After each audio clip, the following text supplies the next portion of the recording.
Elaine Thompson, and my background has been in health and healing for a long time. I suppose I came into this through quite a strange way. I'm a person who doesn't normally dream or remember my dreams. And some 20 odd years ago, I had this very, very lucid dream, and I woke up with the understanding that sound somehow could help people, perhaps heal them. And when you look back in history, sound has been used for thousands of years to help people heal. And it wasn't until some couple of years later that I was over in Hawaii with a friend of mine, and she's a good friend of mine. We were swimming with dolphins and doing all kinds of things, and she very casually gave me a video of the work of Shari Edwards, who has been working with sound for some 30, 40 years now. And I was amazed. I looked at this video and I thought, my goodness, the things she was claiming that sound therapy could do were extraordinary. And I didn't know whether to believe it or not, so I thought, well, the only way I can find out is if I go to America and see for myself, which I did some 20 years ago. And what I saw completely amazed me, and it opened up a whole new world. A world that people don't see or understand when anyone talks about sound. People generally think about music or gongs or bells or pieces of music like therapeutic music like Mozart and Bach, which are all very, very good and very emotionally soothing. But this method that she was teaching talks about very, very specific sounds. And it brings in the kind of the work of Monroe with the hemisync training. And the principle is retraining your brain to think in a different way. Retraining your brain to bring your body back into balance. So I stayed and I did the studying, and I trained to be a teacher over there. And I brought this technology back to England, and I've been very, very busy ever since. For the last 20 years with this, I've been all over the world.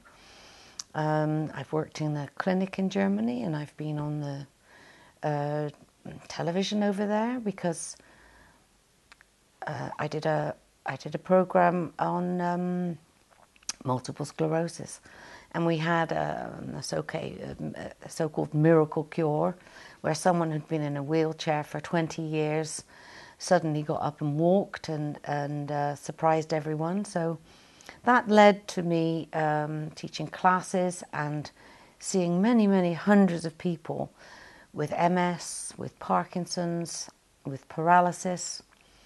And also I trained people over in Europe to use this method. So that's a little bit of what I've been doing in the past with sound therapy, but mainly thanks to articles in magazines and things like that. People have got very excited about this sound therapy, and they've come to me from all over the world. So I've had a very, very busy practice for as long as I can remember, really.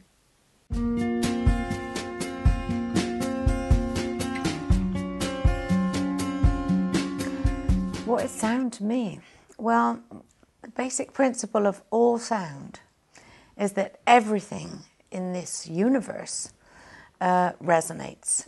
Everything has a vibrational frequency that can be measured.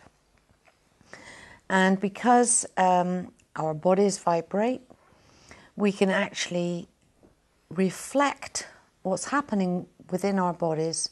Comes out as our vocal patterns. For example, everybody knows that if you have a cold, you sound different. Or if you phone someone up and their voice sounds a little bit different, you say, oh, what's wrong with you? And that's because how we are within the state of our body reflects in our voice. And anything and everything can be measured. The frequency of a table actually would generally resonates around 60 to 64 hertz. And you all know about how you can make a glass shatter when you hit a certain note. Everything resonates that we measure.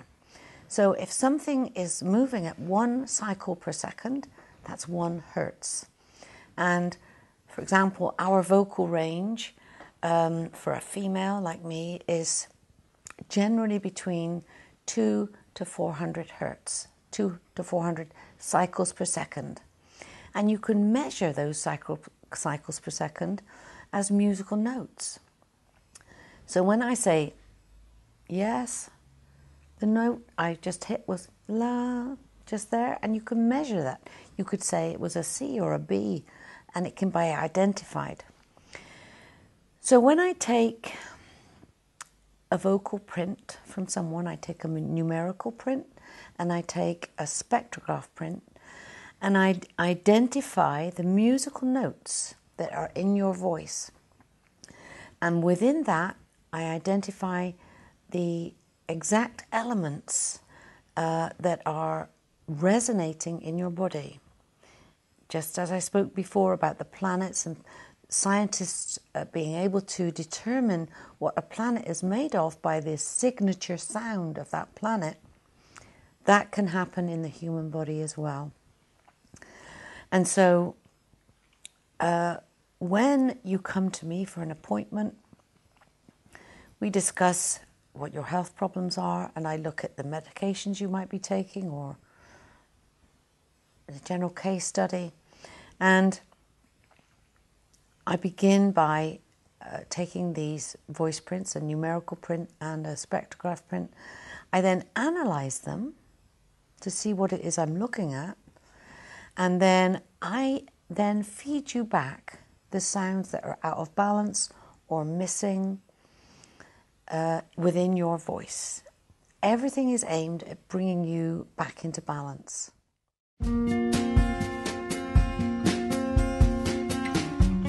When a client comes to me when they're unwell, and it can be a physical thing or an emotional thing or a combination of the two, I take a medical questionnaire details in which they tell me all about their symptoms and what medications they might be on.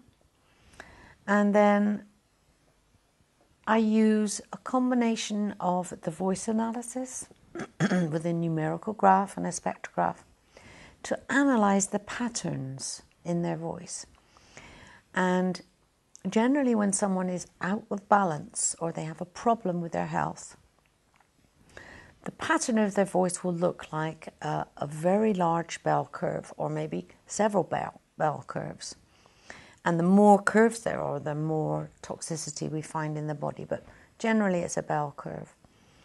And then if we were looking at that bell curve in relationship to the musical scale, say from C to B, it could be very high at the C end, coming down in a slope down to F, and then very low from F through to B.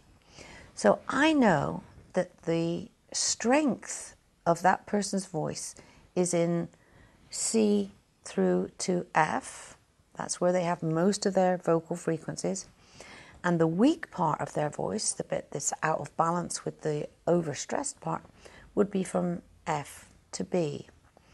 And my aim when you come to see me is to balance those two and to bring this level up from F to B and from C to F down. So it's a nice, even, balanced frequency.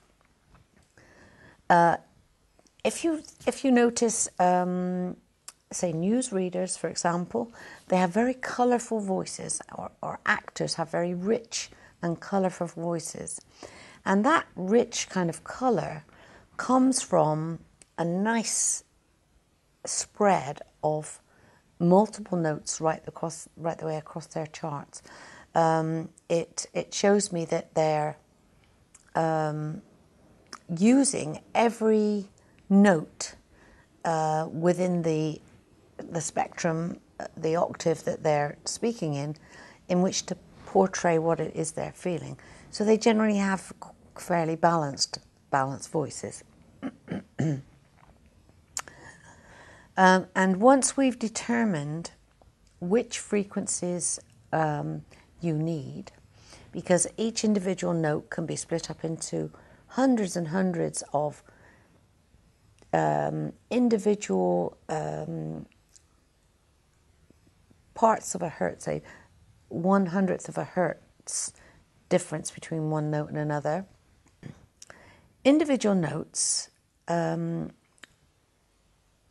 are not just A, B, C, as you would see on the piano, but when I work with them, I split them up into 1/100th of a hertz.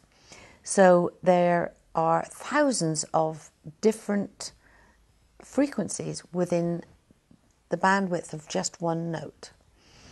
And when I tailor the formulas to give you, to help bring you back into balance, I use very, very specific, detailed and pointed formulas, the exact frequencies that you need to make your body come back into balance, whether it be related to your body chemistry or your physical musculature. Everything has to be very specific and very precise to make this work really, really well. And then I feed back those sounds to you with a CD or a small box we call a tone box. And then it's like retraining your brain to make those frequencies, to add those frequencies into your voice and bring you back into balance. An interesting thing that we've discovered in all the research that we've been doing on the voice is that we now know the frequencies for 95% of all the muscles in the body. We are able to give you the frequencies of body chemistry. So when I speak about stimulating acetylcholine in the body, we know the frequencies to give you to make that happen.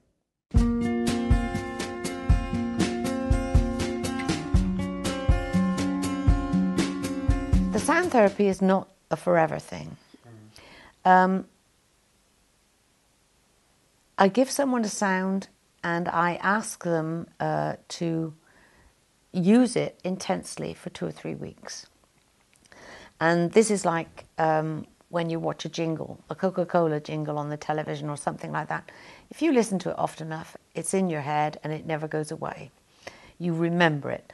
And when you're altering brainwave patterns and you're asking the brainwaves to change and the body to change, you need to repeat it. But once it's learned, it's like anything. If you've heard it enough, you don't want it anymore, which is what I want. I want you to listen to your sound, change the patterns, and then that's fine. You don't need it anymore. When we have stresses in our life, sometimes the patterns can slip back into place. But then I say to people, okay, then use your sound once a month. And that should be enough to make a permanent change. That's the whole idea. It's not something you have to rely on like medication for 20, 30 years. It's something you do, you change, you top it up now and again, but it's a permanent change.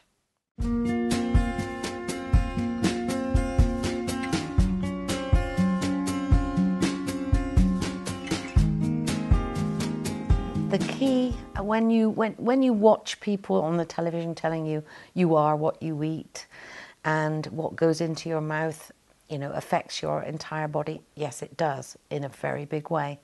But also our relationships with people, our children, our lifestyle these days, all these contribute to the stress. And when we're stressed, we get out of balance. And not only that, for example, traumas, things happen to us in our lives, like loved ones die, or we have a difficult time with a child at school, or there's an illness in the family. And all these things kind of knock us off balance, or as my mother would say, knock us for six, and we then feel ill. We feel stressed, we feel emotional. And if you could look at an EEG machine, if you could look inside your brain and see what's happening with the brain waves, you would see that in the chemistry area of stress, like adrenaline and cortisol and so on, these wavelengths are huge. They're indicative of what's going on within your body chemistry. And with the sound therapy, we've learnt to be able to look at the brainwave patterns via the voice and retrain them, almost like the hemisync, where you can bring your brainwaves down to delta and theta to bring yourself into calmness and balance. But this type of sound therapy is just so much more than that. That's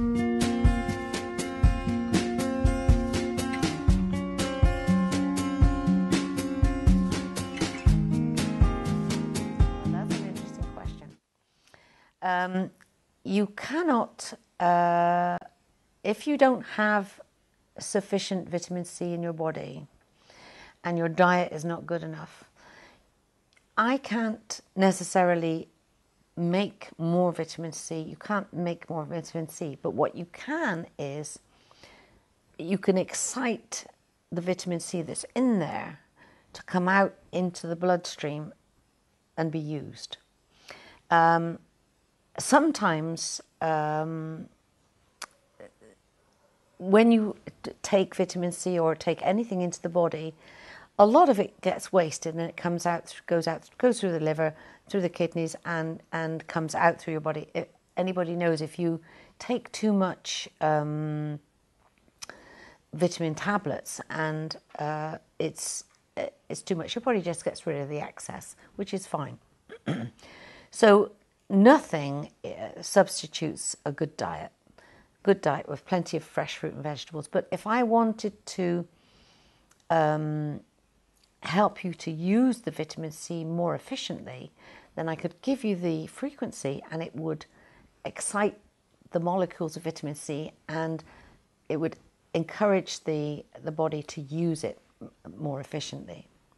This is a principle that actually works very well when someone needs to detox from either recreational drugs, hard drugs, or medication. I've very often helped people if they've been on something like Valium for many years. Valium has a lot of not so good side effects, and it takes a lot to get it out of the body and to be clean and clear. But with sound, you can encourage it out to be kind of reused, almost like they use uptake inhibitors, and it enables you to, of course, with the cooperation of your GP, to bring down the levels of intake a lot quicker, but also to get rid of the side effects a lot quicker.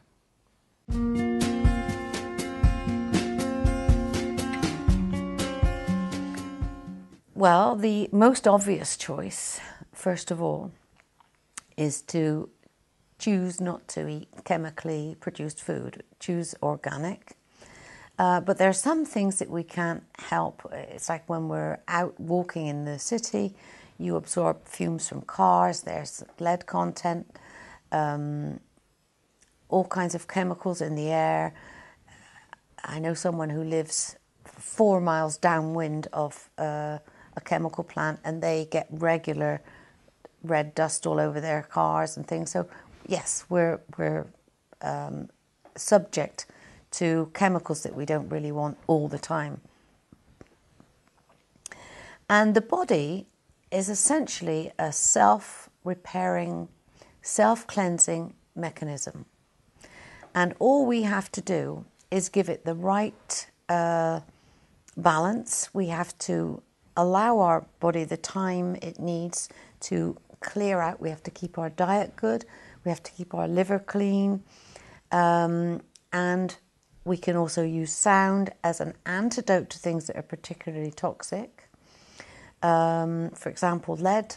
When you've inhaled lead fumes, you can antidote that so that the body doesn't go into violent sickness. It can maintain a level of balance whilst the liver and the organs that detoxify get rid of the lead out of the body.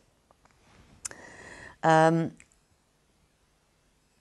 lady who taught me this many, many years ago speaks about, on one of her videos, a gentleman who was involved in a serious, it's called an accident in a chemical factory. He was spraying and his mask didn't work and his lungs were completely whited out. There was no function in his lungs at all. And yet, with sound, they brought his oxygen levels up to 98%. The doctors and the surgeons had no idea how this was happening. They said he shouldn't be breathing at all. He'd had 6 strokes, and they said he would be a cabbage, a vegetable, for the rest of his life. And yet, with the application of sound, he was able to maintain his oxygen levels. He was maintaining a stable environment inside of his body whilst his body got rid of the toxins. And that was what saved him. Within 3 months, he was up and walking around, whereas the surgeons and the doctors said he would never walk again. He would be like a cabbage for the rest of his life. So yes, we can get rid of toxins in our body, providing we have enough balance and enough of the right ingredients in order to let our body do what it does best, and that is keep us healthy.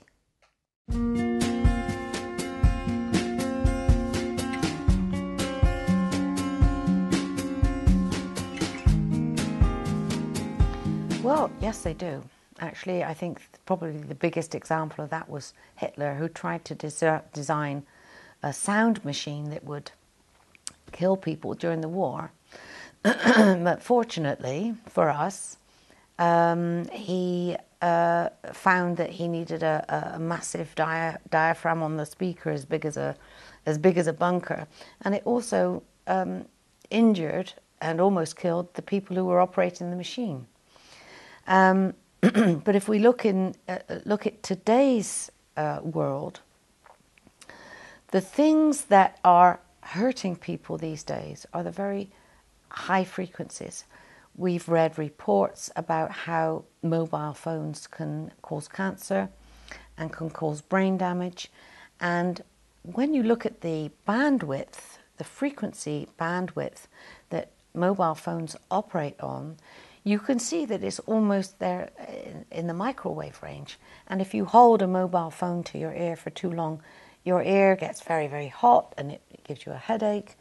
And so we are constantly bombarded in the last, 100 years since they discovered radio and television and all those things, bombarded in the air by sounds that are not always audible.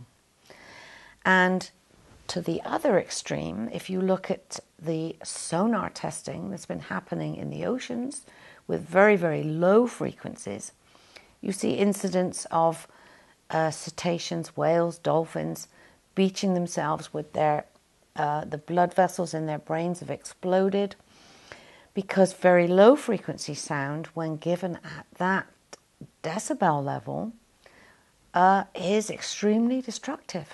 And that goes back to, during the war, what they were trying to do then. They were trying to destroy people with sound, and that can happen. So there is, you need to explain a little bit more when it comes to how that can be destructive. If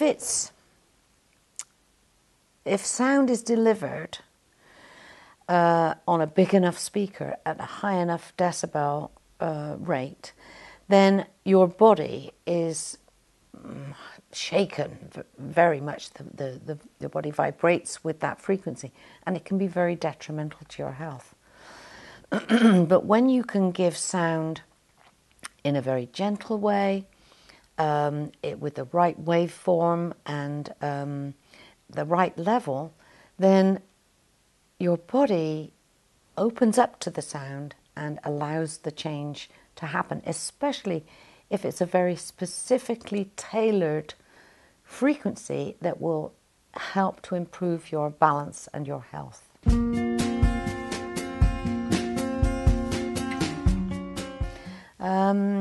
I did a radio broadcast in Bristol, and as a result of that, a lady phoned me up and was asking me if I could do anything to help her husband, who was about to be committed to a home because he had diagnosed clinical dementia and had that for some 8 years. Now, she obviously loved her husband very much, but it got to the stage where he couldn't walk. He was unable to take care of himself, couldn't feed himself, couldn't speak, very rarely said anything except perhaps a noise or two. And he was too heavy for her to lift in and out of bed, so it was at the last stages of desperation for his wife. So at that point I said, well, I don't know if I can help you, but I'll try. So they brought him into my my office, and she was assisted by her son and the son's wife. So 3 or 4 of us carried him in and sat him down. And in any case of serious illness like that, I always look into the medical background of the client. I always look at what medications they're on, and I look at the indications of what chemistry is missing in their body. When I do a voice analysis, I do a numerical graph, which gives me a kind of an overall picture, and I also do a spectrograph picture.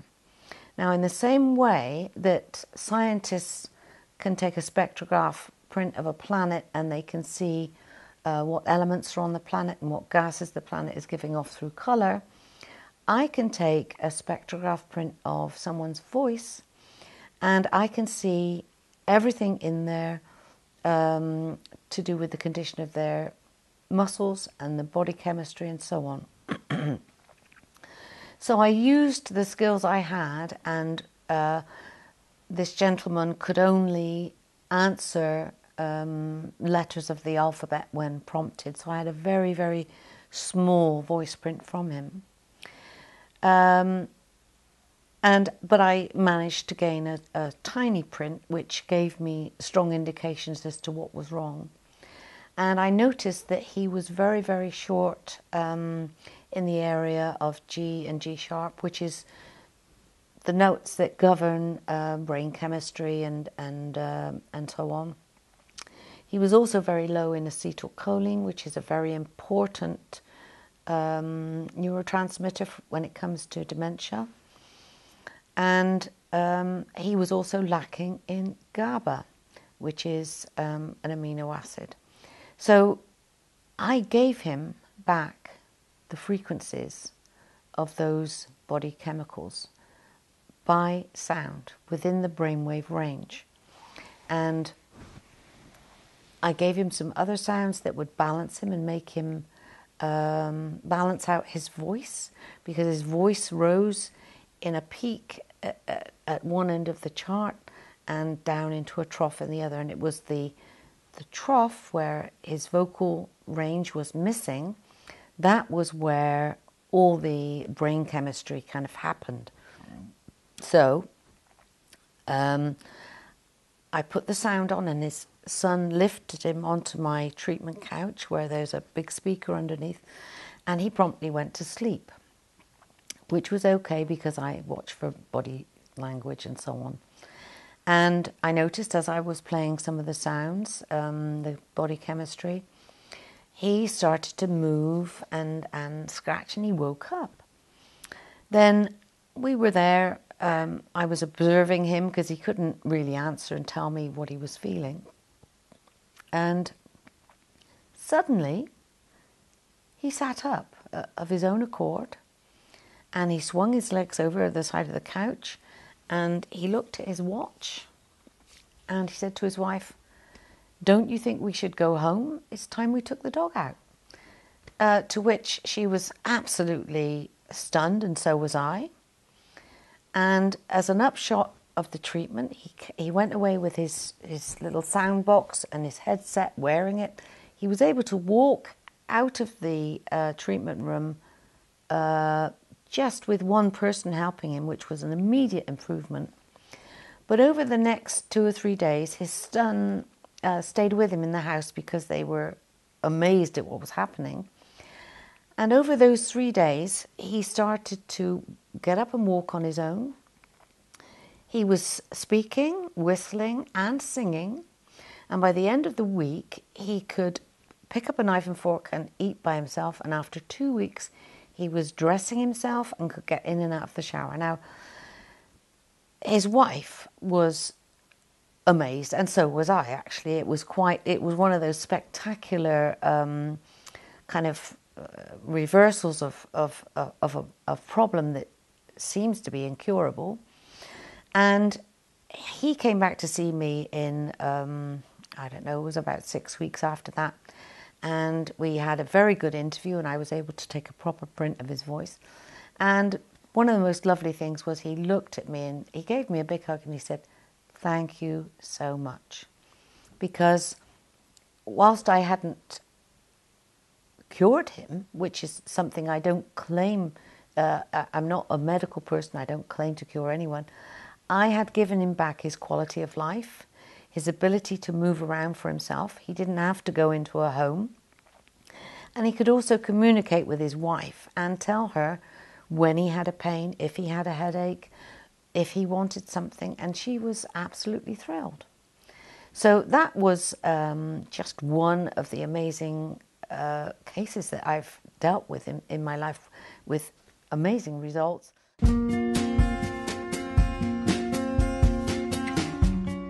And the second one, a more recent one, is a friend of mine, an acquaintance of mine, brought his little girl, who is just under 3 years old, to me because she has von Willebrand's disease. And von Willebrand's disease is probably, I don't know whether it's the worst form of haemophilia or somewhere high up on the scale, but it's a very, very difficult thing. This little girl could not go anywhere for fear if she fell down and cut herself, and it was an immediate trip to the hospital. And they had been given tranexamic acid to apply to her as a stopgap before they got her to the hospital to stop the bleeding, because she wouldn't stop bleeding whatever had happened. And if she fell down, there would be severe bruising because of internal bleeding. And when I did her voice print, I noticed there were 3 factors, chemical factors, missing or low. One was the von Willebrand factor, the second was vitamin K3, and the third was prothrombin. And I gave her back those sounds within the brainwave range, which means very low frequency, very gentle sounds, a bit like a cat purring. And she was able to listen to those sounds, or had the sounds on in her room at night in the bedroom, played through a speaker. And within 3 weeks, she had unfortunately bumped herself a couple of times while at play school and cut her lip, which her father reported to me was usually an immediate rush to the hospital, or it was 24 hours before it got anywhere near healing, and bled an awful lot. And he said that the bleeding stopped within half an hour. And her mother has just handed me a feedback form, a report, and on 3 occasions now, she has noticed that the bleeding has stopped within 10 minutes of its own accord. She also noted too, she took the child away on holiday for 2 weeks, and I gave her a CD of her sounds and the equipment. There was no equipment to play it on, and she noticed that if she had a bump, then the bruising was more severe without the sounds on. So what's happened here is I've retrained her brain, given it a bridge with sound so that it can start to manufacture the von Willebrand factor and use the vitamin K3 in her body to good effect, whereas before there was no bridge. When you give sound, it makes bridges, like the neurotransmitters in the gentleman's brain with dementia. I gave a sound as a bridge, and he started to use the acetylcholine that was in his body.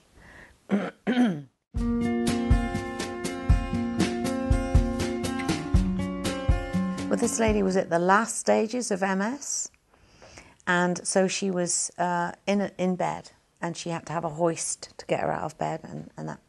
And so the only thing she really had left was her ability to watch the television or read a book, have somebody read a book, hold up a book or a paper for her, but television.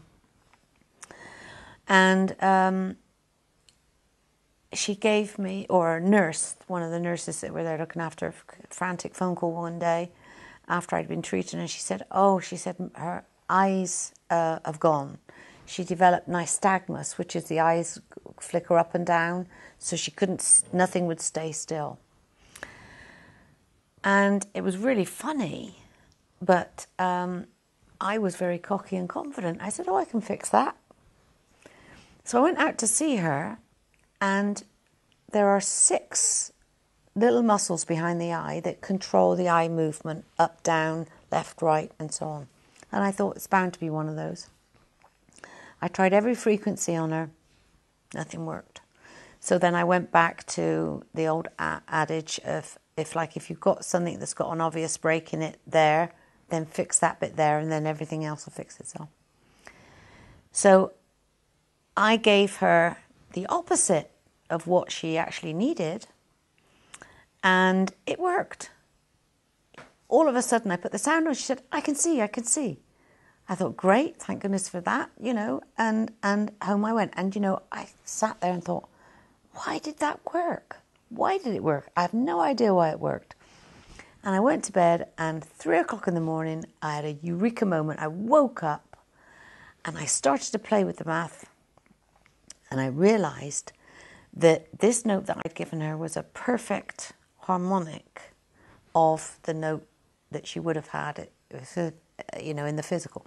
And I realised that when a condition is coming into the body, when it first arrives, it's like coming from your energy body, and it's out here, and it's like a mirror image of what the muscles.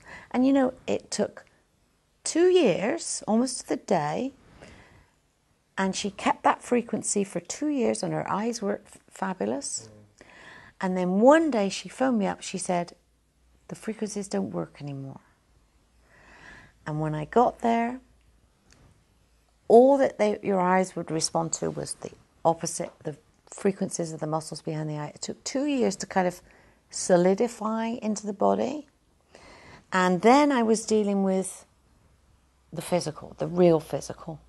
So can you believe it? I mean, that opened up a whole doors to me, because it makes me realize that when you first get something, it's almost like an energetic thing.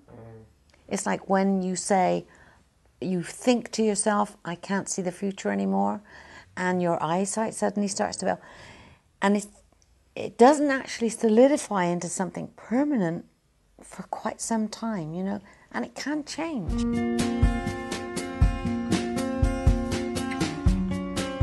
Really interesting. This is another little story, and I wrote to the chief research person at Surrey Royal Hospital. Now, I was reading a research paper that they'd done. A whole group of them from Surrey Royal went out to Zimbabwe or somewhere out in Africa to do this research program on catatonia. And they had a whole ward full of people who were catatonic, and they were on a whole regime of drugs. And one of the drugs that they had decided that they would give them is zolpidem.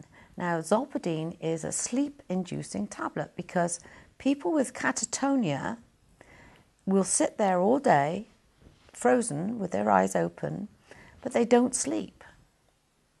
It's like they're frozen in time. Quite an extraordinary thing to have. They're frozen in time. Okay. So they needed to get these people off to sleep. But what they found when they gave them zolpidem was that within 20 minutes, these people woke up and they started to get up and walk around and speak and do all kinds of things. But it only lasted for half an hour. Now, the point is you cannot give people large quantities of sleeping pills in order to get them to wake up. So I thought to myself, what is it they've just given them? And zolpidem is a compound. And so I took the compound molecular weight and I converted it to frequency. And I noticed that because the effect of the zolpidem wore off after half an hour, I realized that the compound inside the body was breaking down.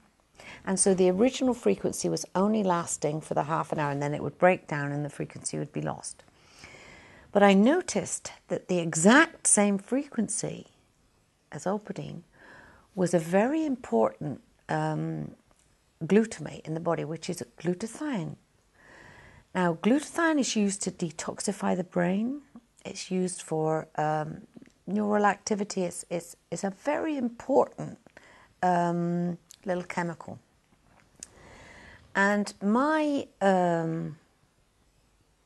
proposition is that if doctors were to give people with catatonia this amino acid that is harmless, you could take it by the bucketful, I would imagine, it wouldn't hurt you, and test it on people with catatonia, I think they might be very, very amazed by the results.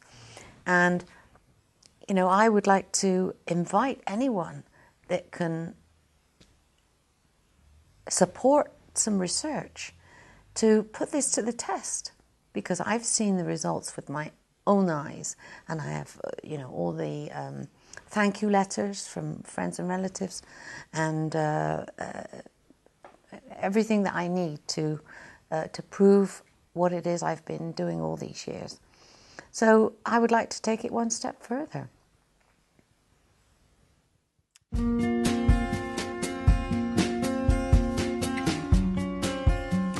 The future of sound therapy. Well, my teacher, right in the very beginning, said that sound was the future of modern medicine. This was going to be the medicine of the future. And I agree with her, because it's non-invasive. You don't have to take a pill. You don't have to swallow it. It's something that is totally natural and in harmony with the body. Music, for example, we all know, everyone loves music. So this is like, how should I say, a side dish to music. This is using sound in a very different way, but it's very complementary and fits very well with the body. And when you consider that I can help people rid their body of the side effects of medicinal allopathic drugs. I can stimulate chemicals in the body to help bring children who are disabled or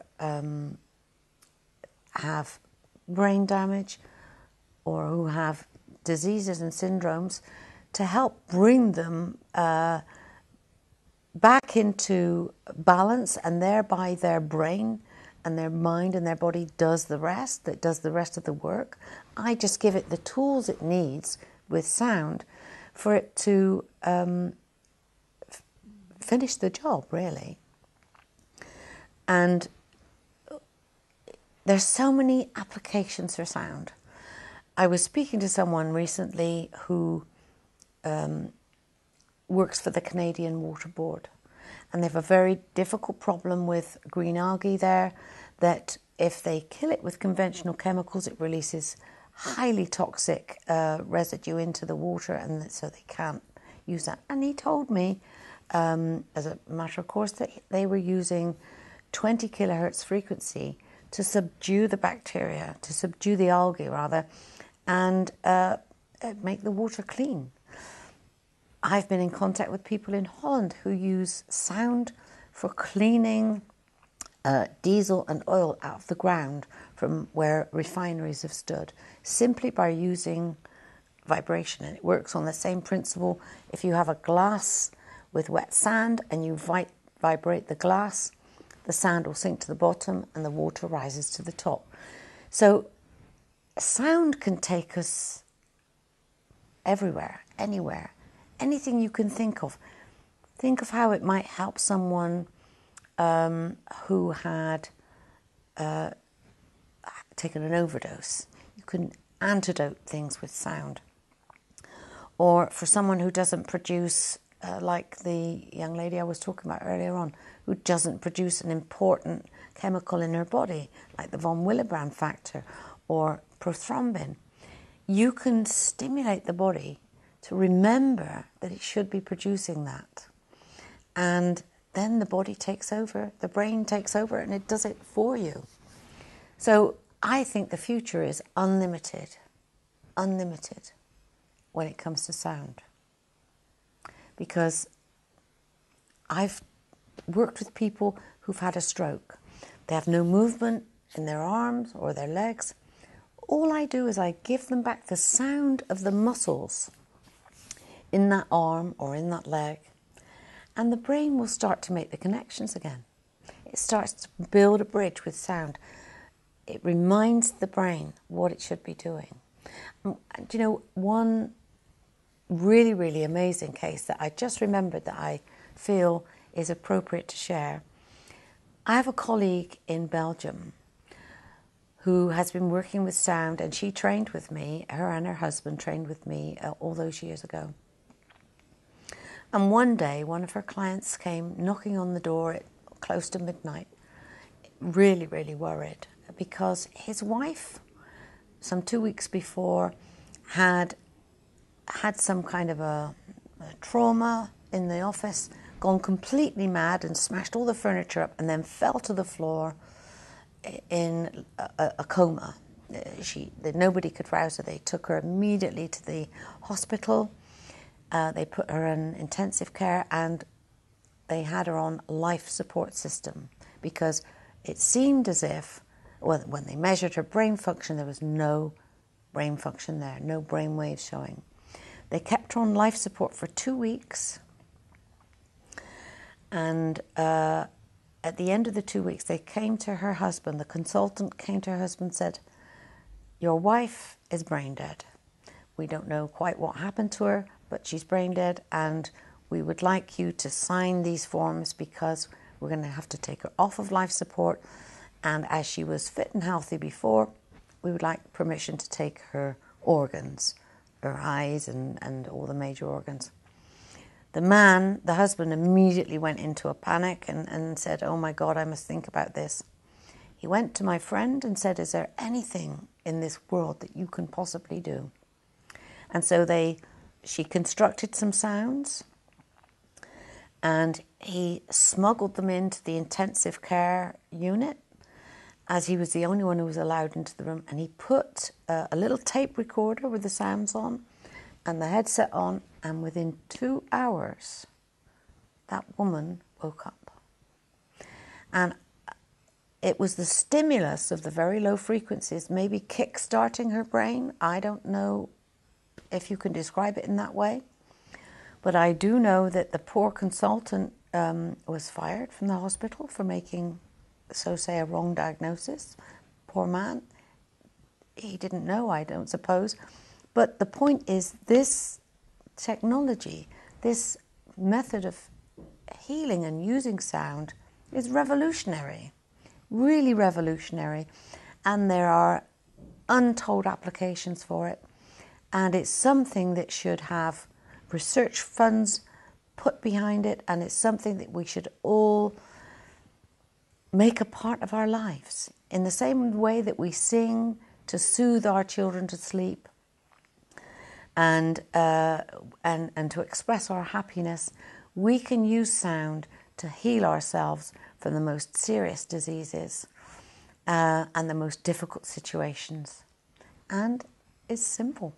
It's very, very simple. It's not a complicated thing at all. What's missing, you put back. What's in too much stress, too much overabundance in your voice, you take away. You bring back the balance, and the body does the rest.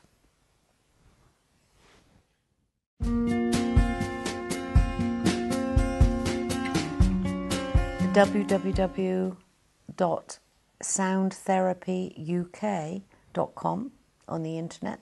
They can contact. There are students of mine up to the north of England, in Scotland and Leyland. But if they want to know where there are any other practitioners, then I'm the person to contact. Or they can contact me on by email at ethompson025@gmail.com.